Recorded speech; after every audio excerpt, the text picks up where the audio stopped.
Bonjour à tous. La cérémonie de consécration et d'inauguration de la nouvelle chapelle dédiée à Saint-Joseph de la paroisse Saint-Augustin de Bégerville dans l'archidiocèse d'Abidjan a eu lieu le dimanche 27 août dernier en présence de l'évêque du diocèse de Katiola, Monseigneur Honoré Begré Dakpa et de la communauté chrétienne. En Mongolie, pour son 43e voyage apostolique du 31 août au 4 septembre, le pape François promeut l'harmonie et la liberté religieuse au cours d'une rencontre œcuménique et interreligieuse au théâtre Ron à Oulan-Bator, capitale du pays, ce dimanche 3 septembre. Si le Seigneur ne bâtit pas la maison, les bâtisseurs travaillent en vain. Les paroles du psaume 126 ont accompagné et éclairé la consécration et l'inauguration de la nouvelle chapelle dédiée à Saint-Joseph de la paroisse Saint-Augustin de Bégerville.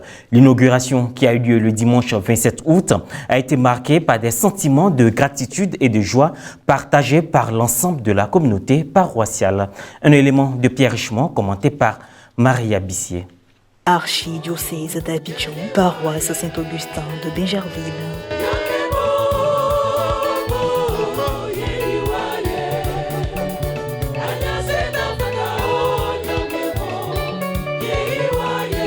C'est dans une atmosphère de joie, nouée de reconnaissance, que la communauté paroissiale de Saint-Augustin de Bégerville a reçu le dimanche 27 août Monseigneur Honoré Begré Dakpa, évêque du diocèse de Katiola, venu prendre part à la cérémonie d'inauguration de leur nouvelle chapelle, dont les travaux ont débuté en octobre 2022 et ont pris fin en août 2023. Le prélat a effectué sa toute première sortie officielle hors de son diocèse après sa prise de possession canonique au mois de juillet dernier.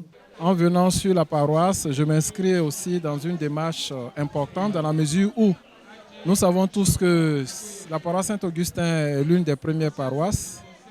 Et je suis lié à cette paroisse du fait que le curé soit un ami. Je viens partager avec lui cette joie-là et profiter aussi pour lui dire merci pour tout ce qu'il a fait depuis ma nomination jusqu'à mon ordination. Dédié à Saint-Joseph, les rites d'inauguration de la nouvelle chapelle ont débuté par l'accueil de la statue de Saint-Joseph portée par les amis de Saint-Joseph.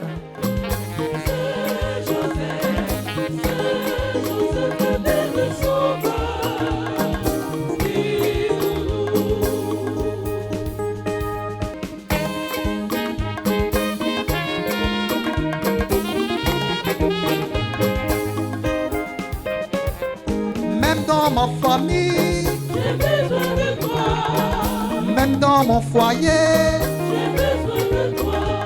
Monseigneur Honoré a procédé à la consécration de l'autel et du tabernacle, suivi de la bénédiction des objets essentiels aux composants de la chapelle.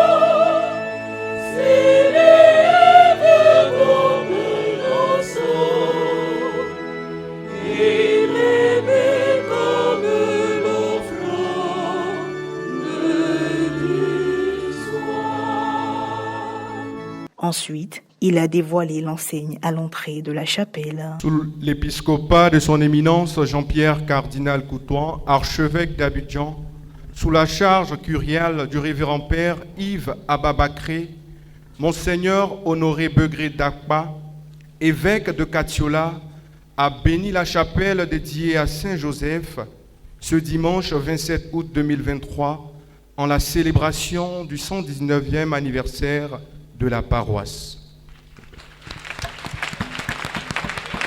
Je dis merci aux paroissiens pour le travail qui est fait sur la paroisse.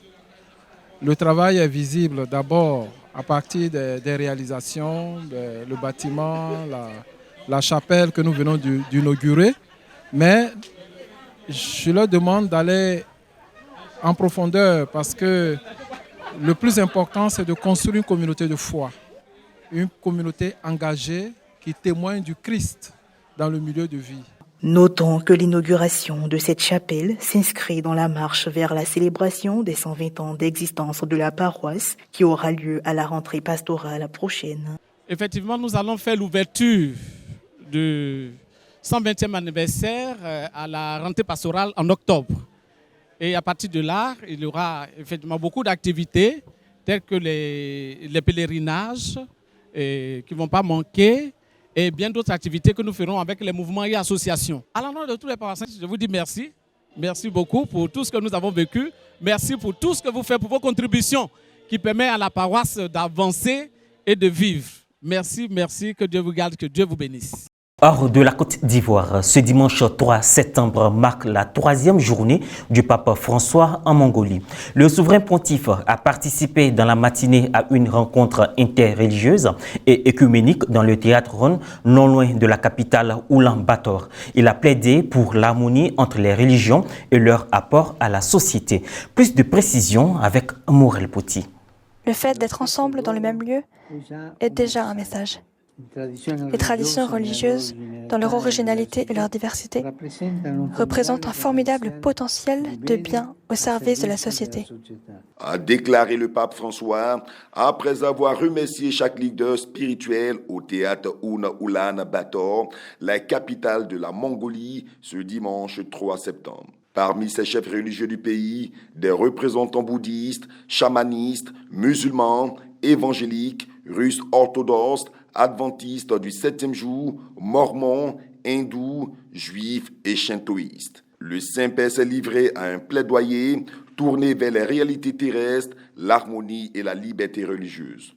Une prière inspirée par François d'Assise nous dit « Là où il y a la haine, que je mette l'amour.